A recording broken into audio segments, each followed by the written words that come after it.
Bonjour tout le monde, bienvenue sur Wawa TV. Aujourd'hui, dans une question à la fois, nous allons répondre à la question suivante. Pourquoi certains chrétiens ne célèbrent plus certaines fêtes païennes? La réponse est tout de suite dans une question à la fois. À tout de suite.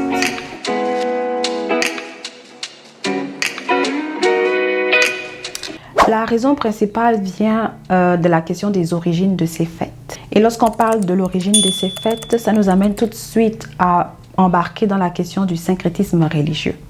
C'est quoi le syncrétisme religieux?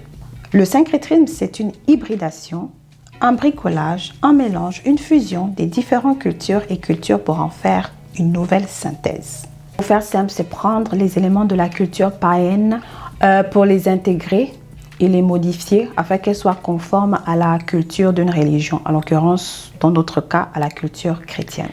C'est avec Constantin Ier, empereur romain, que le syncrétisme religieux a vraiment pris son essor et s'est vraiment développé. Car pour préserver l'unité de son empire, Constantin Ier n'a pas interdit les fêtes païennes, mais plutôt a pris les éléments des fêtes païennes pour les intégrer à la culture chrétienne, donc à la religion chrétienne. C'est le cas par exemple de Noël, qui est une fête païenne qui célébrait la naissance de Sol Invictus, le soleil invaincu, dans le but d'honorer les dieux de la semaille. Cette fête a été fixée le 25 décembre aux alentours de l'an 300 par Rome en tant que fête chrétienne afin d'emmener les païens à se convertir au christianisme. Il y a d'autres fêtes qui n'ont pas été intégrées en tant que fêtes chrétiennes, mais elles demeurent des fêtes païennes qui sont célébrées par de nombreux chrétiens. Mais à la place, ils ont tout simplement fait ce fameux syncrétisme dont je parlais, c'est-à-dire qu'au lieu de prendre la fête d'origine, ils l'ont transformée en y intégrant Jésus, par exemple. De l'anniversaire, qui est célébré par beaucoup de chrétiens, mais son origine remonte de très loin. Le but de l'anniversaire était de célébrer la déesse Artémis, une déesse de la chasse associée à la lune. Le but était de lui demander la protection contre les mauvais esprits, car à cette époque-là, les Grecs et les Romains pensaient que chaque individu naissait avec un démon, et donc une sorte de mauvais esprit qui pouvait venir les perturber au courant de la vie de la personne. Et donc le but était d'apaiser au travers de ces fêtes et de ces présents cet esprit, afin que cet esprit puisse donner la paix à cette personne-là et éventuellement aussi la protéger. Donc les anniversaires aujourd'hui célébrés par la plupart des chrétiens, comme ils ne croient plus en ces dieux-là, ni en ces esprits-là, ils prient le Seigneur et ils demandent à Dieu de protéger la personne tout au long de l'année. On le remercie pour tout ce qu'il a fait les années précédentes et cette personne-là est recommandée dans les mains de Dieu, accompagnée d'un gâteau, de soufflage de bougies et tout ce que vous connaissez comme tradition.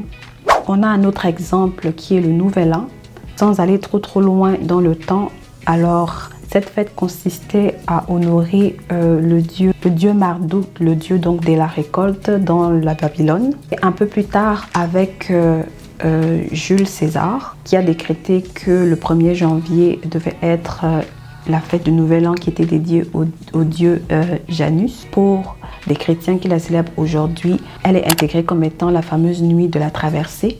La traversée où c'est une occasion de célébrer la nouvelle année à l'église, à la prière et de prier le Seigneur pour que cette nouvelle année soit bénissante. Il y a même des personnes qui ont des visions, le fameux parlant en langue, et ils ont des révélations pour l'année en cours. Donc c'est l'occasion vraiment de débuter l'année qui arrive dans le Seigneur plutôt que d'être dans le monde, apparemment. On a aussi la Saint-Valentin, dédiée au dieu de la fertilité, les Lupercales. Dans cette fête, on sacrifiait des chèvres et ces gens s'imbimaient du sang et ils couraient dans les rues quasiment nus. Et le but c'était de toucher des femmes en espérant que cette action pouvait les amener à la fertilité. Et bien entendu, l'histoire voudrait qu'un peu plus tard, Saint-Valentin serait un saint qui se serait battu au nom de l'amour. Donc cette fête aujourd'hui est célébrée par certains chrétiens. On fait ça pour le sacrifice des chèvres. Donc ces personnes-là témoignent de l'amour et de l'affection particulière à ses proches au moyen des cadeaux et aussi des prières. Aussi, pour terminer comme exemple, la fête des mères. célébré dans la Grèce antique comme une célébration en l'honneur de la déesse Rhea, considérée comme la mère des dieux, notamment de Zeus, avec le modèle de fête de mère que nous célébrons aujourd'hui. Cette fête a pris essor aux États-Unis avec Anna Jarvis, qui avait perdu sa mère et voulait tout simplement lui rendre hommage. Donc certains chrétiens aujourd'hui utilisent ce moment en s'appuyant sur le verset biblique de Éphésiens 6 et 2, « Honore ton père et ta mère », etc. C'est l'occasion pour eux de témoigner de l'amour à leur mère. Entre parenthèses, elle le mérite amplement.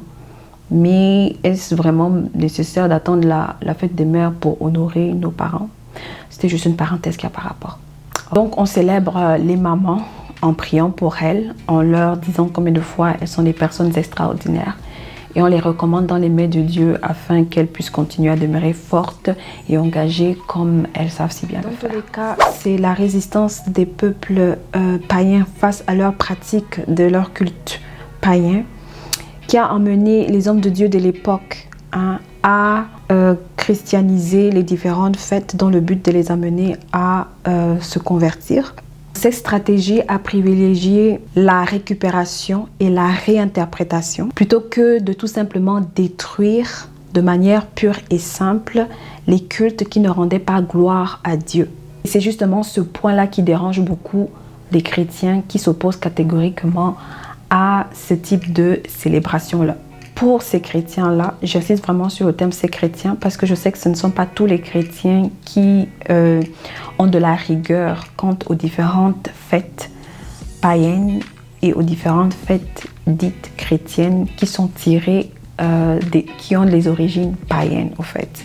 Donc c'est vraiment important parce que je sais qu'il y a beaucoup de chrétiens qui n'y accordent pas autant de rigueur et qui ne sont pas aussi radicaux concernant ces fêtes-là. Pour ces chrétiens-là, la foi chrétienne est une foi exclusive. Elle se revendique être la seule vérité. Donc, en l'occurrence, elle n'a pas besoin d'être influencée, encore moins de s'inspirer des éléments de la culture païenne pour exister. Car intégrer les fêtes païennes dans la vie chrétienne, ce serait comme si Dieu ferait des compromis alors qu'il a pleinement établi les règles dans la parole de Dieu où il demande de ne pas nous mettre sous le joug étranger, où il demande de ne pas servir d'autres dieux, où il demande également de ne pas nous attacher aux célébrations et aux traditions des hommes. Alors pourquoi Dieu aurait-il besoin d'utiliser ces éléments de la culture païenne du monde pour pouvoir exister? Pourquoi Dieu aurait-il besoin de ces fêtes qui honorent d'autres dieux alors qu'il est le seul et unique Dieu et il a demandé que nous n'aurions point d'autres dieux devant sa face? Pour ces chrétiens-là, il est vraiment important de suivre l'évangile. Soit on suit l'évangile à la lettre, soit on fait des compromis. Et à partir du moment où on fait des compromis, cela veut dire qu'on est en train de diluer la parole de Dieu. On est en train de faire les choses selon notre perception au lieu d'obéir au commandement que Christ nous a laissé.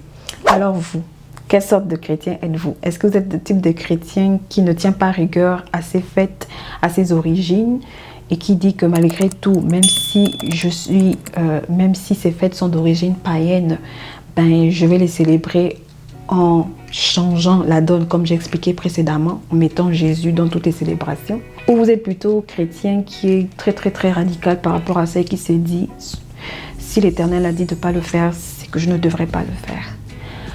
Dans tous les cas, on est averti. On ne dira pas qu'on n'est pas au courant de l'origine de ces choses. De toute façon, aujourd'hui, la foi chrétienne est devenue un peu une foi où on suit les vérités plutôt que de suivre la vérité. En tout cas, c'est la réflexion que je dépose comme ça. N'hésitez pas à laisser en commentaire vos impressions par rapport aux éléments de réponse que je viens d'énumérer dans cette vidéo. Voilà, quant à moi, j'ai terminé. J'espère avoir donné quelques éléments de réponse assez pertinentes pour cette vidéo. Dans tous les cas, merci d'avoir pris le temps de m'écouter. Quant à moi, j'ai terminé. D'ici là que la prochaine vidéo ne sorte, n'oublie pas de faire de l'Éternel tes délices et il accordera ce que ton cœur désire. À plus tard.